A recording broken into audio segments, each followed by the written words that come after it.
प्यारे बच्चों, मैं डॉक्टर फूल कुमार, प्राध्यापक हिंदी, राजकीय कन्या महाविद्यालय चीका कैथल। मैं आपके समक्ष आज पत्र लेखन या पत्र की आवश्यकता क्यों पड़ती है इसके ऊपर चर्चा करूंगा। उम्मीद करता हूं कि आप मेरी बातों से पत्र लिखने का तरीका और पत्र की आवश्यकताओं पर के बारे में जरूर समझेंगे। प्राचीन काल से आधुनिक काल तक पत्रों का महत्व रहा है। प्राचीन समय में कपड़े पर या कागज पर या ताम्र पत्रों पर पत्र लिखे जाते थे। व्यक्ति दूसरी जगह पर अपनी बात को, दूसरे व्यक्तियों को अपनी बात को कहना चाहता है तो वहां पत्र व्यवहार करता है। आधुनिक युग में, इंटरनेट के युग में, मोबाइल के युग में, टीवी के युग में पत्रों का महत्व कम नहीं हुआ है। हर क्षेत्र में पत्रों की आवश्यकता पड़ती है। भले ही हम 21वीं सदी में हों, लेकिन पत्र की आवश्यकता आज भी वैसी की वैसी है। पत्र लेखन कि पत्र लेखन में सबसे पहले किन किन बातों का ध्यान रखना चाहिए, पत्र लिखते समय हमें किन बातों का ध्यान दें, उससे पहले मैं चर्चा करूंगा कि पत्र कितने प्रकार के होते हैं। विद्वानों ने अपने अपने तरीके से पत्रों का महत्व बताया है, पत्रों के प्रकार बताए हैं, पत्रों के तरीके बताए हैं। लेकिन सामान्यतः ज़्यादातर विद्वान ये मानते हैं कि पत्र 4 प्रकार के होते हैं। पहला होता है निजी पत्र, उसके बाद है प्रार्थना पत्र। निजी पत्र जो अपने सगे संबंधियों को लिखे जाते हैं, अपने रिश्तेदारों को लिखे जाते हैं। और प्रार्थना पत्र किसी अधिकारी से कोई निवेदन के लिए, कोई याचना करने के लिए हम वो पत्र लिखते हैं। उसके बाद है व्यावसायिक पत्र। व्यवसाय विशेष से जुड़े हुए लोग अपने विशेष व्यवसाय से संबंधित, अपने विषय सामग्री से संबंधित अन्य सामान, अन्य आवश्यक वस्तुएं एक दूसरे से आदान प्रदान करने के लिए व्यावसायिक पत्र लिखते हैं। और चौथा जो प्रकार है वो है सरकारी पत्र। सरकारी कार्यालयों में, विभिन्न विभागों में पत्रों का आदान प्रदान होता है, उसको सरकारी पत्र कहा जाता है। आज का ये पत्र लेखन का जो विषय है, ये सरकारी पत्र और व्यावसायिक पत्रों पर मैं ज़्यादा जोर डालूंगा, उनके बारे में बताऊंगा। लेकिन सभी जो पत्र हैं, चाहे निजी पत्र हों या प्रार्थना पत्र हों, व्यावसायिक पत्र हों, सभी में थोड़ा बहुत मूलभूत अंतर होता है, लेकिन आधार वही रहता है। पत्र लेखन की रूपरेखा वही रहती है, ढांचा वही रहता है। सबसे पहले हम जानते हैं पत्र लेखन के लिए सबसे आवश्यक बातें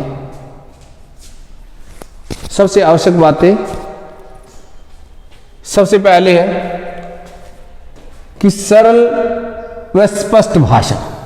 सबसे महत्वपूर्ण बात है कि आप अपने पत्र में जिसको पत्र लिख रहे हैं उसके लिहाज से और अपनी बात को स्पष्ट रूप से प्रस्तुत करने के लिए सरल और स्पष्ट भाषा का प्रयोग कीजिए। जब आप सरल और स्पष्ट भाषा का प्रयोग करेंगे तो उससे सामने वाले तक आपकी बात, आपका संदेश सही पहुंच पाएगा। दूसरी जो आवश्यक बात है वो है स्नेह शिष्टता का निर्वाह। कि आप जिसको पत्र लिख रहे हैं उसके साथ शिष्टाचार का, प्रेम का जो है निर्वहन करें। आप स्नेह से संबंधित, शिष्टाचार से संबंधित, आदरपूर्वक उन शब्दों का प्रयोग करें जिसमें आपकी शिष्टता और स्नेह, आपका प्यार, आपकी शालीनता, आपका व्यक्तित्व झलके। इस प्रकार के शब्दों का प्रयोग करें। उसके बाद अगली जो बात है, पत्र प्राप्त करने वाले का पद। जिसको हम पत्र भेज रहे हैं, इसके लिए हिंदी में शब्द है प्रेषित।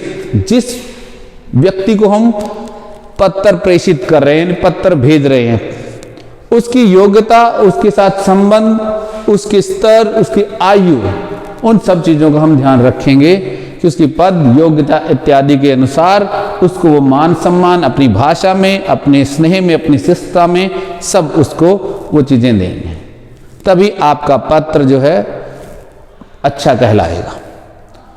उसके बाद अगली बात है कि पत्र में अनावश्यक विस्तार से बचा जाए, कि आप जो है विषय को, जिस विषय पर आप बात कहना चाहते हैं, जो संदेश प्रेषित करना चाहते हैं, जो संदेश पत्र प्राप्त करने वाले को देना चाहते हैं, जो बात, जो विषय कहना चाहते हैं, वो अपने आप में पूर्ण होना चाहिए और स्पष्ट होना चाहिए। उस विषय में कहीं पर भी अनावश्यक विस्तार, अनसुलझी या अनावश्यक बातें ना कहें, ना लिखें। तो पत्र में अनावश्यक विस्तार से अवश्य बचना चाहिए। अनावश्यक विस्तार से पत्र की शोभा खराब हो जाती है और मुख्य बातें विलुप्त हो जाती हैं, अनावश्यक बातें हमारे सामने आ जाती हैं। उसके बाद है विषय वस्तु की पूर्णता, कि आप जिस विषय पर अपना संदेश, अपनी सूचना, अपनी बात सामने वाले को कहना चाहते हैं, उस व्यक्ति तक आपकी मुख्य बात, मुख्य विषय वस्तु पूर्ण रूप से पहुंच जानी चाहिए। आप उस विषय वस्तु का पूर्ण रूप से वर्णन अवश्य करें, उसको अधूरा भी ना छोड़ें, उसमें अनावश्यक विस्तार भी ना करें। वो अपने आप में विषय में पूर्ण हो। पूर्णता विषय की अति आवश्यक है। अधूरी और अनावश्यक बातें ना हो, विषय अपने आप में पूर्ण होना चाहिए। उसके बाद है कि कठोरता, कड़वे भावों और शब्दों से निषेध, कि अपने पत्र की भाषा में कठोर वर्णों का, कठोर शब्दों का, कठोर भावों का प्रयोग ना हो, कड़वे शब्द, कड़वे भाव प्रयोग ना हो। इससे पत्र की शालीनता समाप्त होती है, कि पत्र के अंदर कोमल और प्रेम पूर्ण शब्दों का, भावों का, शालीनता भरे शब्दों का, भावों का प्रयोग करना चाहिए।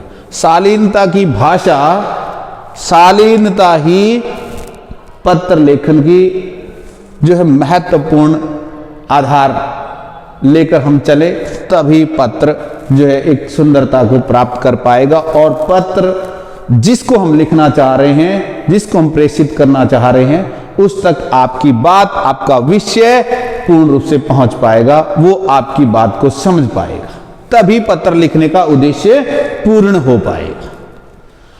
उसके बाद हम बात करते हैं पत्र लेखन के आधार की। अब पत्र लेखन के आधार, ये मुख्यतः वो आधार है जो किसी भी व्यावसायिक पत्र में या सरकारी पत्र में लिखे जाएंगे।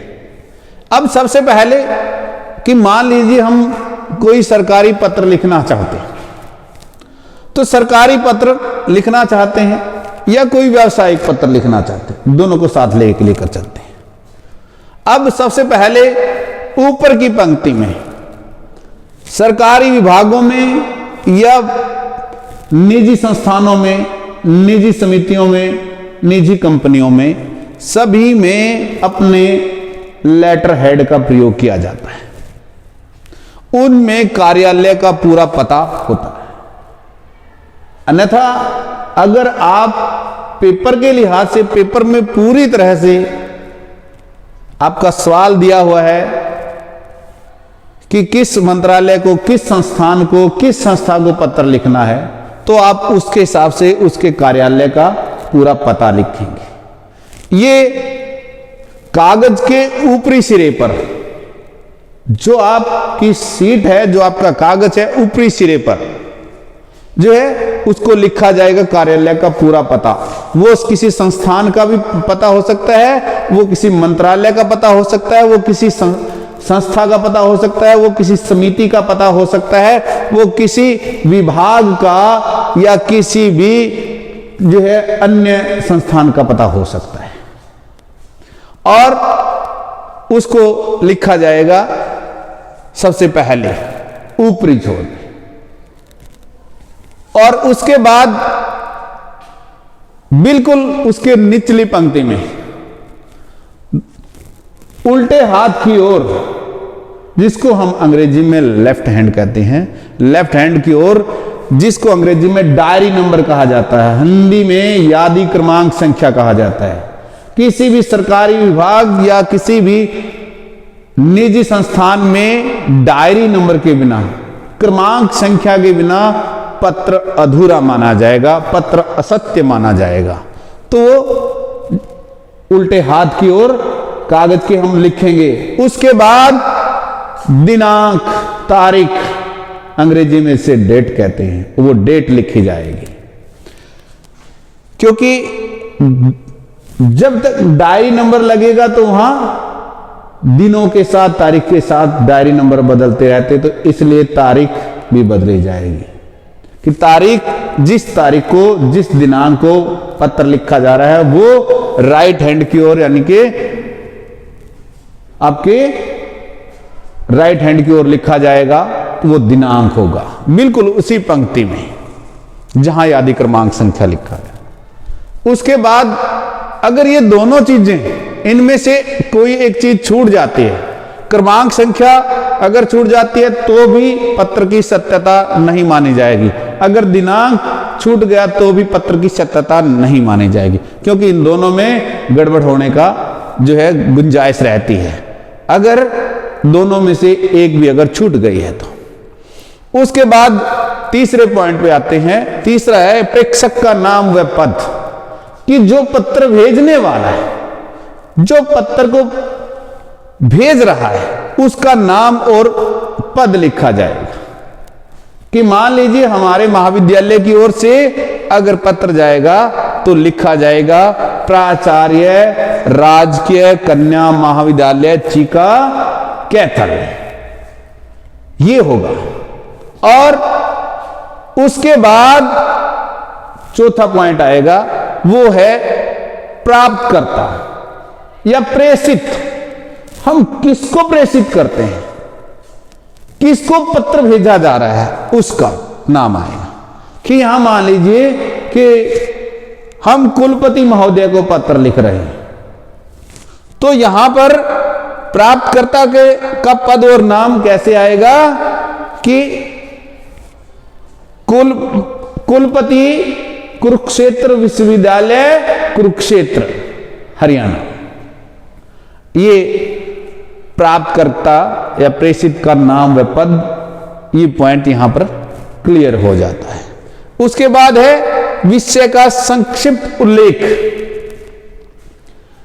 कि बच्चों के रजिस्ट्रेशन कार्ड नहीं आए हैं, मान लीजिए जिन बच्चों के रजिस्ट्रेशन कार्ड नहीं है, तो यहां पर होगा विषय आ जाएगा संक्षिप्त परिचय, छोटा, एक पंक्ति में, एक वाक्य में, रजिस्ट्रेशन कार्ड बारे या रजिस्ट्रेशन नंबर बारे। उसके बाद संबोधन आ जाएगा, और ये एक अलग अलग, जैसे पुराने जमाने में तो एक कार्यालय का पता ऊपर हो गया, ये उल्टे हाथ की तरफ, दिनांक उल्टे हाथ की तरफ, और प्रेषक का नाम उल्टे हाथ की तरफ, और उसके बाद प्राप्तकर्ता का, उसके बाद विषय का, उसके बाद संबोधन। अब संबोधन में आ गया, संबोधन हमेशा उल्टे हाथ की तरफ से ही आ जाता है कि श्रीमान जी, माननीय, आदरणीय, सम्माननीय, इस प्रकार के शब्दों का हम प्रयोग करेंगे उसके पद के अनुसार, जिस व्यक्ति को हम पत्र भेज रहे हैं। तो मान लीजिए, तो यहां कुलपति महोदय का, आदरणीय कुलपति महोदय। फिर उसके बाद आ जाएगा मुख्य विषय वस्तु, कि आप जिस विषय पर आप पत्र लिख रहे हैं उसका पूरा विस्तार करेंगे। इसमें यह ध्यान रखना है कि कोई बात अधूरी ना रह जाए और कोई भी बात अनावश्यक ना जोड़ी जाए। अनावश्यक विस्तार पत्र की शोभा को बिगाड़ता है, और अधूरी बात पत्र को अधूरा रखती है। तो विषय वस्तु अपने आप में पूर्ण होनी चाहिए। अब संबोधन कर दिया। माननीय, आपका विषय का विस्तार कर रहे हैं। माननीय, आपके संज्ञान में राजकीय कन्या महाविद्यालय की निम्न छात्र छात्राओं का अभी तक रजिस्ट्रेशन कार्ड नहीं पहुंचे हैं। महोदय, निम्न छात्र छात्राओं की अगली क्लास में एग्जाम फॉर्म भरने हेतु दिक्कत आ रही है और उन छात्र छात्राओं के नाम, कॉलेज रोल नंबर उनको क्रम से लिखेंगे। इसमें छात्र या छात्रा का नाम, पिता का नाम और उसके साथ उनके जो है कक्षा या कॉलेज रोल नंबर अवश्य लिखे जाएंगे। इसके साथ उसके बाद शिष्टता दिखाएंगे हम समापन में। माननीय, आपसे विनम्र अनुरोध है कि शीघ्र अतिशीघ्र उपरोक्त छात्र छात्राओं के रजिस्ट्रेशन कार्ड भेजे जाए। धन्यवाद सहित या आपका आभार रहेगा या आपके आभारी रहेंगे, इस प्रकार के शब्दों का हम प्रयोग करेंगे। और उसके बाद अंतिम छोर पर प्रेषक के हस्ताक्षर, जो भेज रहा है, जहां से पत्र भेजा जा रहा है, वो सबसे नीचे आएगा। प्रेषक के हस्ताक्षर और उसके पद की मोहर और उसके साथ उनके पद का नाम और उनके कार्यालय का पूरा पता और उसके साथ उनके हस्ताक्षर होंगे और हस्ताक्षर के साथ में ही तारीख लिखी जाएगी, दिनांक लिखा जाएगा। इस प्रकार ये पूरा एक पत्र माना जाएगा और एक पत्र पूर्णता को प्राप्त कर पाएगा। अब इस प्रकार चाहे आप व्यावसायिक पत्र लिख रहे हो, आप या सरकारी पत्र लिख रहे हो या अर्ध सरकारी पत्र लिख रहे हो, लगभग आधार लगभग स्वरूप वही रहेगा। उसमें थोड़ा बहुत परिवर्तन अवश्य किया जा सकता है, लेकिन मुख्यतः वही आधार रहता है। थोड़ी बहुत जो है आधार को बदलकर, कि जैसे अगर व्यावसायिक पत्र है तो उनका अपना लेटर हेड होता है। सभी आजकल अपने लेटर हेड छपवा कर रखते हैं, उनके कार्यालय का पूरा पता होता है। और जब कार्यालय का पूरा पता होता है तो यहां प्रेषक का नाम व पद नहीं लिखा जाता, क्योंकि ऊपर उनका सब लिखा होता है। वो सीधे इस पॉइंट से शुरू कर देते हैं, प्राप्त करता है। फिर उसके बाद विषय, संबोधन, मुख्य विषय, समापन और प्रेषक के हस्ताक्षर, इस प्रकार लिखा जाता है। और ये एक छोटा सा संक्षिप्त परिचय था पत्र लेखन का। उम्मीद करता हूं कि आप सभी को समझ में आएगा। और ये पत्र लेखन का विषय कुरुक्षेत्र विश्वविद्यालय के हिंदी के सिलेबस के अनुसार बीए थर्ड ईयर सेमेस्टर 5 के विद्यार्थियों के लिए है।